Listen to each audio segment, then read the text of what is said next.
ഞാൻ 10ാം ക്ലാസ് വരെയൊക്കെ പേരൻസിൻ്റെ ഒരു ഇതിലിങ്ങനെ കഴിഞ്ഞു. 10ാം ക്ലാസ് കഴിഞ്ഞത് മുതൽ ഞാൻ കൂലിപ്പണി പറഞ്ഞാൽ എന്തെങ്കിലും ചില്ലറ പണിക്ക് പോയിട്ട് തന്നെയാണ്. ഇപ്പം പ്രൈവറ്റ് ആയിട്ടാണ് ITC പഠിച്ചത്.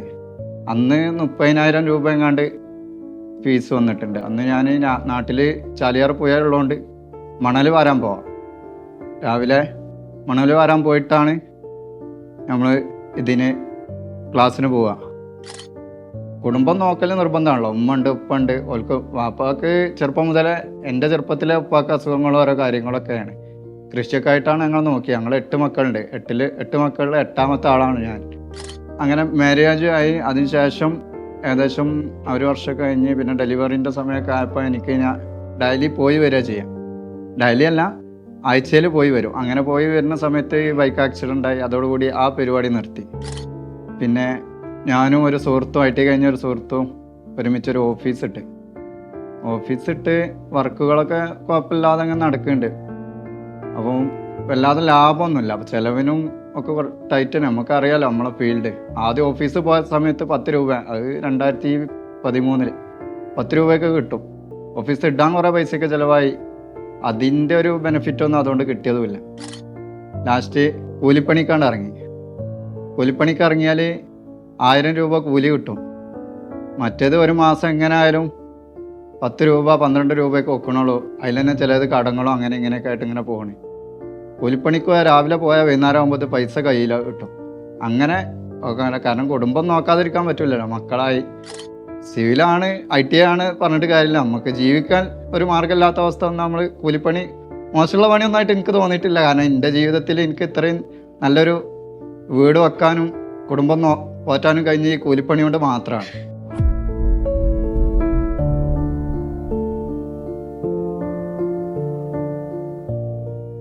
ഞാൻ അബ്ദുൽ ലത്തീഫ്, മലപ്പുറം അരീക്കോടാണ് എൻ്റെ വീട്.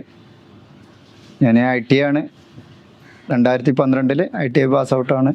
പിന്നെ 2012 എക്സാം എഴുതി. പിന്നെ രണ്ടാമത് എക്സാം എഴുതുന്നത് 2022 309 2023 എന്നുള്ള ആ ഒരു വർക്ക് സൂപ്രണ്ടൻറ്റിൻ്റെ ലിസ്റ്റിലാണ് ഇപ്പോൾ 5ാം റാങ്ക് ആയിട്ട് എനിക്കിപ്പോൾ പോസ്റ്റിംഗ് ആയിട്ടുള്ളത്.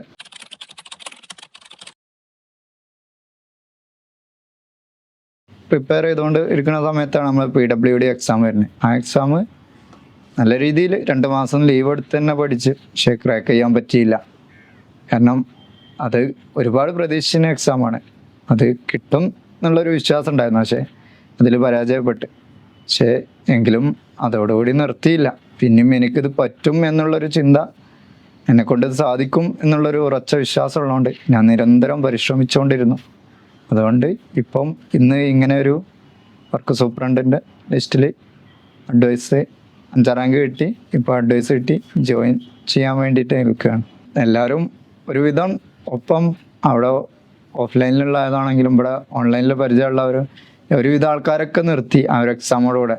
പക്ഷേ എനിക്ക് ഞാൻ പറഞ്ഞു, എൻ്റെ ജീവിതം ഇങ്ങനെ കഷ്ടപ്പാടൊക്കെ ആയതുകൊണ്ട് എങ്ങനെയെങ്കിലും ഒരു ജോലി കിട്ടിയേ പറ്റുള്ളൂ.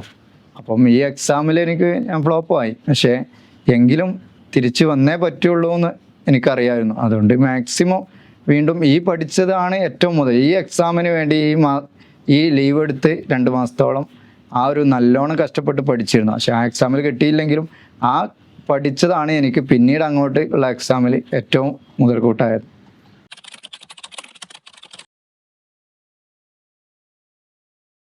ഞാൻ ക്ലാസ് നല്ലോണം വീഡിയോ കാണും. അതേപോലെ വർക്കിനിടയിലും ഈ ക്ലാസ്സുകളൊക്കെ അനുഭവം അതിൻ്റെ വീഡിയോ പ്ലേ ചെയ്തിട്ട് വോയിസ് കേൾക്കും മാക്സിമം. ആ വോയിസ് നിരന്തരം കേട്ട് അത് ആ ഒരു പറയുന്ന ഫ്ലോ പോലും നമ്മൾ മനസ്സിലായി. ആ ക്ലാസ്സിനിടയ്ക്ക് വേറെയുള്ള കുട്ടികളെ സാർ വിളിക്കണം, ആ വോയിസ് പോലും നമുക്ക് ആ പേര് അടുത്തെന്താ ഈ പേരാ വരിക എന്നുള്ള പോലും നമ്മളെ മൈൻഡിലുണ്ടാവും. ഇനി ബ്രഹ്മാസ്ത്രയിലായിക്കോട്ടെ, അത് കേട്ട് വീണ്ടും അടുത്ത ആരെ പേരാ വിളിക്കാൻ ഓരോ ക്വസ്റ്റ്യൻ വരുമ്പോൾ അതിന് ആൻസർ പറഞ്ഞ പോലെ പേര് വായിക്കണം. ആ ഒരു ക്രമം പോലും നമ്മളെ മൈൻഡിൽ അങ്ങനെ ഫീഡാവും. നിരന്തരം ക്ലാസ് കേൾക്കുക. അതേപോലെ നോട്ടിന് ഈ PWDൻ്റെ ആ 2 മാസം ലീവ് എടുത്ത സമയത്ത് ഷോർട്ടായിട്ട് ഞാൻ പറഞ്ഞല്ലോ, ഓരോ മൊഡ്യൂളും 10 മൊഡ്യൂളും ഞാൻ എന്താക്കിയിട്ടിട്ട് ഷോർട്ടാക്കിയിട്ട് മാക്സിമം ഷോർട്ടാക്കിയിട്ട് ഒരു പേജിൽ ഒരു മൊഡ്യൂൾ ഉൾക്കൊള്ളിച്ചിട്ട് ആ രൂപത്തിൽ ഷോർട്ടാക്കി എഴുതിയിട്ടുണ്ടായിരുന്നു. അത് ആ എക്സാമിന് ഉപകാരപ്പെടും എന്ന് വിചാരിച്ചു. പക്ഷെ ആ എക്സാമിന് എഴുതാൻ നല്ലപോലെ പറ്റിയില്ല. അടുത്ത എക്സാമിന് അത് വളരെ ഉപകാരപ്പെട്ടു. ആ ഒരു ഷോർട്ടാക്കി എഴുതി ഉണ്ടാക്കിയത്.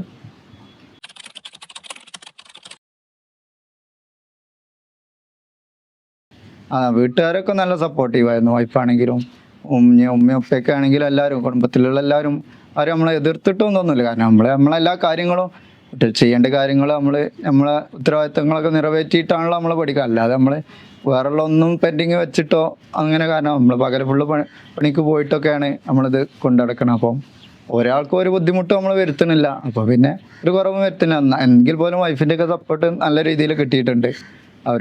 ഞാൻ പറഞ്ഞല്ലോ സ്റ്റാർട്ടിങ്ങിൽ വൈഫിൻ്റെ ഒരു പുഷ് ഫസ്റ്റ് ടൈമിലെ നിങ്ങൾക്ക് കിട്ടും എന്നുള്ള ആ ഒരു വോയിസാണ്. അല്ലെങ്കിൽ ഞാൻ ഇപ്പോഴും ഇതേപോലെ ജോലിയൊക്കെ ആയിട്ട് ഇങ്ങനെ നടക്കും. ഇപ്പോൾ ഇങ്ങനെ ഒരു ഇതിലെത്തിപ്പെടാൻ കാരണം ഫാമിലിൻ്റെ ബാക്കിൽ നിന്നുള്ള ആ പുഷ് തന്നെയാണ്. ആ സപ്പോർട്ടും അത് നല്ലൊരു ഒരു ഇത് തന്നെയാണ് ഇതിൽ മെയിൻ. അല്ലാതെ വേറെ ആരും പറഞ്ഞിട്ടല്ല. ഫസ്റ്റ് സ്റ്റാർട്ടിങ് കുറേ മുമ്പ് എല്ലാവരും ചോദിച്ചിട്ടൊക്കെ ഉണ്ട്, ഓരോരുത്തർ PSC നോക്കിക്കൂടെ. അന്നും ഈ ഒരു ചിന്താഗതി കിട്ടില്ല എന്നുള്ള. പിന്നെ ഇവിടെ പോയി നോക്കിയപ്പോഴാണ് ഈ ഒരു ഫസ്റ്റിലെ വോയിസ് കിട്ടിയപ്പോൾ എനിക്ക് മനസ്സിലായി നമ്മളെ കൊണ്ട് പറ്റും എന്നുള്ള ആ ഒരു ചിന്താഗതി വന്നുകൊണ്ട് പിന്നെ നമ്മൾ സ്വയം മോട്ടീവ് ആക്കിയിട്ടും ബാക്കിയുള്ളവരെ മോട്ടീവ് ചെയ്തിട്ടും നമ്മൾ അങ്ങനെ ഇവിടെ എത്തി.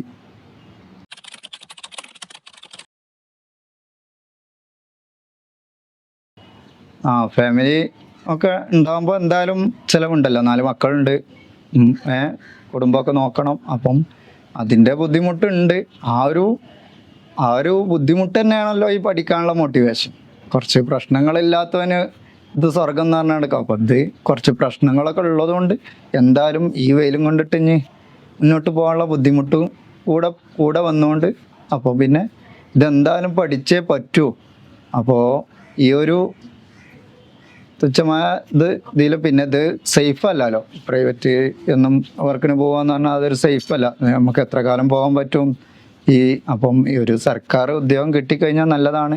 ചിന്തയില്ലായിട്ടല്ല, ഇത് കിട്ടുമോ ഇല്ല എന്നുള്ളൊരു ഫസ്റ്റിൽ ആ ഒരു മൈൻഡ് ഒരു ചാഞ്ചാട്ടം ഉള്ളതുകൊണ്ടായിരുന്നു ഇതുവരെ നോക്കാൻ. പിന്നെ ആ ഒരു വോയിസ് കിട്ടി, ഞാൻ നോക്കി തുടങ്ങി. പിന്നെ എനിക്ക് മനസ്സിലായി കിട്ടും. അപ്പോൾ പിന്നെ എന്തെന്നായാലും ഈ വർക്കിനും പോവും, അപ്പം ക്യാഷ് കിട്ടും. പിന്നെ രാത്രി ഇരുന്ന് പഠിക്കും. രാത്രി മാക്സിമം എന്നും ലൈവ് ക്ലാസ് ഒരു ദിവസം പോലും ഞാൻ മിസ്സാക്കിയിട്ടില്ല. എല്ലാ ദിവസവും ക്ലാസ്സും കാണും. അങ്ങനെ ഇപ്പം പിന്നെ എന്തായാലും ഒരു വിധമൊക്കെ കവർ ചെയ്തിട്ടുണ്ട്. 2ാം വട്ടം 3ാം വട്ടമൊക്കെ ആയിരിക്കും വീണ്ടും എത്ര അറിയണ ഭാഗമാണെങ്കിലും വീണ്ടും ആ ക്ലാസ് സാറിൻ്റെ ലൈവും. പിന്നെ ഇപ്പോഴത്തെ ലാസ്റ്റ് ഇപ്പോൾ ഉള്ള കോഴ്സ് ഉണ്ടല്ലോ, നമ്മളെ ഓവർസിയർ ലെവൽ കോഴ്സ് ആ ഓവർസിയർ ബാച്ചിൽ എന്താ വെച്ചാൽ ഇപ്പോൾ ഒന്നുകൂടെ നിമി ബേസ്ഡും അതേപോലെ മാക്സിമം PYQസും നമ്മളെ ഉറക്കം വരില്ല. നമുക്ക് ഓരോ ക്വസ്റ്റ്യൻസ് നിരന്തരം ചെയ്തുകൊണ്ടിരിക്കുകയല്ലേ. ചിലപ്പം കുറച്ച് തിയറി എടുക്കും, അതിന് ശേഷം അതിൻ്റെ അടുക്ക് ഓരോ ക്വസ്റ്റ്യൻ വരും. അപ്പം നമ്മൾ വെറും നമ്മൾ വെറും തിയറി പഠിച്ച് പോയിട്ട് നോക്കണേക്കാട്ടിലും എഫക്റ്റീവായിട്ട് ഇതൊരു നല്ലൊരു രീതിയിൽ തന്നെ പഠിക്കാനും പറ്റുന്നുണ്ട്. അപ്പോൾ നല്ലൊരു സന്തോഷത്തോടെ തന്നെ പഠിക്കാൻ പറ്റുന്നുണ്ട്.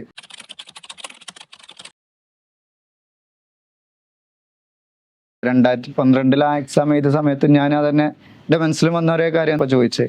കാരണം അന്ന് എക്സാം കഴിഞ്ഞ് ഇറങ്ങിയ സമയത്ത് ചോദിക്കുമ്പോൾ എല്ലാവരും ബിടെക്. അപ്പം ബിടെക്കാർ വളരെ ചുരുക്കം. അപ്പം തന്നെ നമ്മൾ വിചാരിക്കാം ഓലെന്തോ വലിയ ഇതാണ് ഓല് പഠിച്ചത്, നമുക്ക് അവരെ കൊണ്ട് പറ്റൂല. പക്ഷേ പിന്നെ ഇത് ഇങ്ങനെ ഇതായപ്പോൾ എല്ലാവർക്കും ഒന്നല്ല പഠിക്കാനുള്ളത്. സിലബസ് എല്ലാവർക്കും സെയിമാണ്, കണ്ടൻറ്റൊക്കെ സെയിമാണ്. അപ്പോൾ ഞാൻ അതിൽ മുങ്ങിക്കടന്നപ്പോൾ എനിക്ക് മനസ്സിലായി ഇത് നമ്മളെ കൊണ്ട് പറ്റും. ITI അത് നമ്മളെ ഉള്ളിലുള്ള ഒരു നെഗറ്റീവ് തോട്ടാണല്ലോ. ഈ ITIക്കാർക്ക് പറ്റില്ല. ആ ഒരു ചിന്തയാണ് ഏറ്റവും കൂടുതൽ നമ്മളെ അതിൽ ലക്ഷ്യത്തിലെത്താൻ പറ്റാതെ പോകുന്ന ആ ചിന്ത വളർന്നിട്ട്. കാരണം എന്നെ കൊണ്ട് പറ്റൂല എന്ന് ആൾറെഡി നമ്മൾ ചിന്തിച്ച് കഴിഞ്ഞാൽ പിന്നെ അവിടെ എത്തിപ്പെടാൻ വല്ലാത്ത റിസ്ക്കാണ്. നമ്മളൊരു ടെൻഷനായി ഡീമോട്ടിവേറ്റ് നമ്മളെത്ര പഠിച്ചാലും നമ്മളെ പിന്നിലോട്ട് വലിക്കുകയാണ്. ഈ ഒരു ചിന്ത മതി നമ്മളെ പിന്നിലോട്ട്. പക്ഷെ ഞാനെപ്പോഴും പോസിറ്റീവായി ചിന്തിച്ച് എനിക്ക് പറ്റും എന്നുള്ളൊരു ചിന്താഗതി, ആ ഒരു പോസിറ്റീവായിട്ടുള്ള ഒരു മൈൻഡ് എന്നെ നല്ലോണം. കാരണം ഞാൻ ഒരുവിധം മോട്ടിവേഷൻ ക്ലാസ്സുകളൊക്കെ കേൾക്കും. അതേപോലെ ആര് എന്നോട് പരിചയപ്പെട്ടാലും എനിക്ക് കിട്ടുന്നല്ല അവർക്കും കിട്ടും. നമുക്കൊക്കെ അത് കിട്ടും അങ്ങനെ എല്ലാവരും മോട്ടിവേറ്റ് ചെയ്ത് കൊണ്ടുവരുന്നു. അപ്പം അതിനുള്ള എനിക്കും കിട്ടി. പക്ഷേ അതുപോലെ വേറുള്ളവർക്കും കിട്ടട്ടെ. എൻ്റെ ഫ്രണ്ട്സൊക്കെ ഉണ്ടായിരുന്നു, അവർക്കൊക്കെ കിട്ടട്ടെ, എല്ലാവർക്കും ജോലി കിട്ടട്ടെ എന്ന് ആഗ്രഹിക്കുന്നുണ്ട്. ഇതേപോലെ നെഗറ്റീവായിട്ട് ചിന്തിച്ചിട്ടൊരു കാര്യമില്ല എന്നുള്ളത് എനിക്ക് മനസ്സിലായി. അപ്പോൾ പോസിറ്റീവായിട്ട് മാത്രം ചിന്തിച്ച്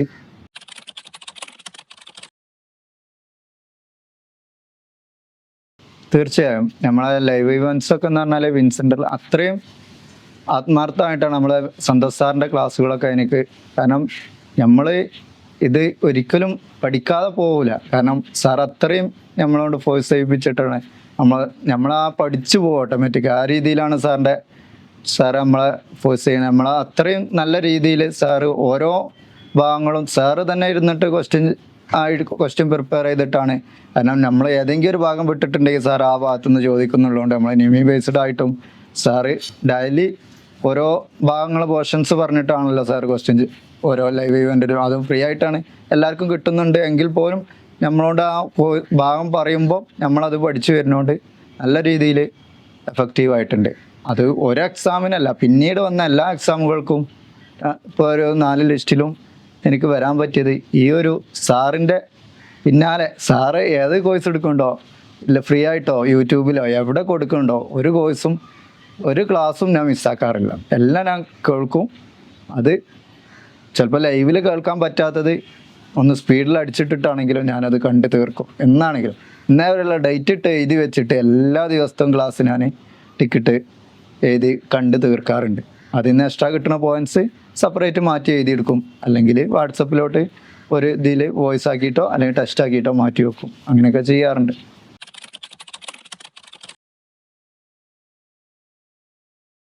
വിൻസെൻ്ററിൻ്റെ സപ്പോർട്ട് തന്നെയാണ് എൻ്റെ ഈ വിജയത്തിൽ ഏറ്റവും വലിയ പങ്കുവഹിച്ച്. സന്തോഷ് സാറിൻ്റെയും അതേപോലെ ഏത് നിമിഷവും സാറിനോട് എന്ത് ചോദിച്ചാലും സാർ മറുപടി പറയും. ഇത്ര തിരക്കാണെങ്കിലും സാറ് കോൾ ചെയ്താലും എടുക്കും. ക്ലാസ്സിൻ്റെ സമയത്തല്ലാത്തപ്പോൾ സാർ പറയും, സാർ എടുക്കും അല്ലെങ്കിൽ റീപ്ലൈ തരും. അപ്പോൾ എല്ലാ രീതിയിലും സാറ്, അതേപോലെ സാറ് എനിക്ക് കോഴ്സ് ഫ്രീ ആയിട്ടും തന്നിട്ടുണ്ട് ഇടയ്ക്ക്. അങ്ങനെയൊക്കെ സാറിൻ്റെ നല്ലൊരു സപ്പോർട്ട് എനിക്ക് കിട്ടിയിട്ടുണ്ട്. ഇപ്പോഴും ഇന്നലെ വരെ ഞാൻ സാറിൻ്റെ ക്ലാസ് ലൈവായിട്ട് കണ്ടിട്ട് ഒക്കെ ഉണ്ട്. അപ്പോൾ നല്ലൊരു കോച്ചിങ്ങിൻ്റെ അനുഭവം തന്നെയാണ് എനിക്ക് ഇതിൽ നിന്ന് വിൻസെൻ്റിൽ നിന്ന് കിട്ടിയത്. അത്രയും അതുകൊണ്ട് തന്നെ ഞാൻ ഇതിൽ കണ്ടിന്യൂ ചെയ്തതും ഇപ്പോഴും എനിക്ക് ഈ ലക്ഷ്യസ്ഥാനത്ത് എത്താൻ പറ്റിയതും ഈ വിൻസെൻ്റിൻ്റെ ഒരു ബാക്കപ്പ് കൂടെ ഉണ്ട്. നമുക്ക് പഠിക്കാനുള്ള മൈൻഡ് മാത്രം ഉണ്ടായിട്ട് കാര്യമല്ലോ, അതിൻ്റെ ആ സോഴ്സ് കൂടെ.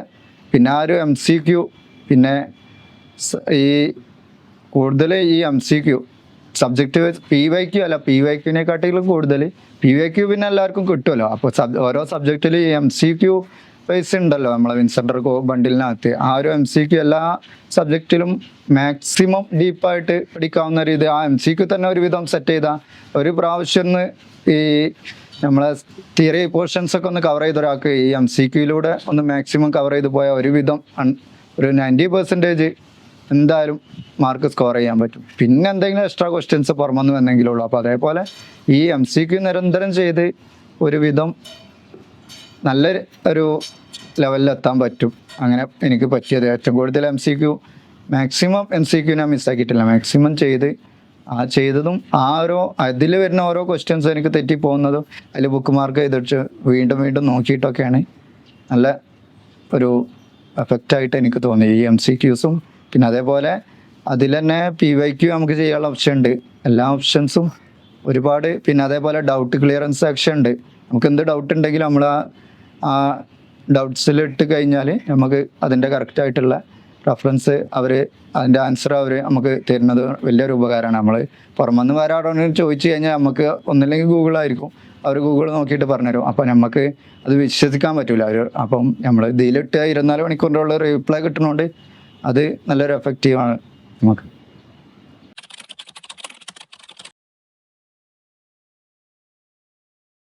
എന്നെപ്പോലെ പഠിക്കുന്ന കുട്ടികളോട് എനിക്ക് പറയാനുള്ളത്, ഒരിക്കലും 1 വർഷമോ 2 വർഷമോ ആയി, അല്ലെങ്കിൽ ഞാനൊരു വർഷമായി പഠിക്കുന്നു എനിക്ക് കിട്ടുന്നില്ല, അല്ലെങ്കിൽ 2 വർഷമായി പഠിക്കുന്നു എനിക്ക് കിട്ടുന്നില്ല, അങ്ങനെ നിരാശപ്പെടേണ്ട ഒരു കാര്യമില്ല.